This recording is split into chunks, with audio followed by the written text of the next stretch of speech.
So matanong ko lamang po, I hope you don't mind, saan po nanggagaling yung pondo? May nakalaan po talaga para sa pagtulong? Lahat ng ito ay galing sa voluntary contributions ng mga miyembro ng Iglesia ni Cristo.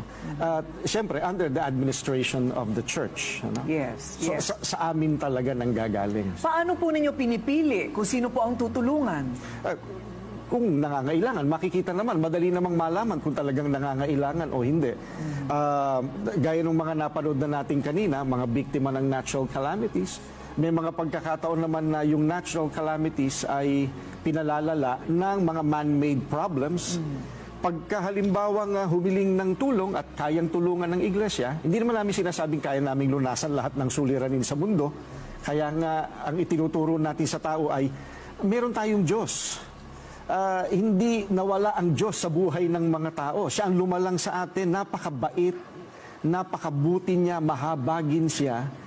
Doon sa mga taong nagsisikap na bigyan siya ng kasiyahan, hindi nakalilimot ang Panginoong Diyos na ipagkaloob yung kailangan ng mga tao. Hindi siya nawala.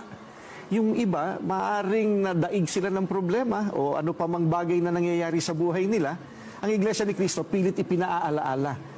Etong tulong na ito, natulungan ka namin ng ilang panahon, pero ang higit sa lahat na makakatulong sa atin, siyempre, ang lumikha sa ating lahat. Ayun. So,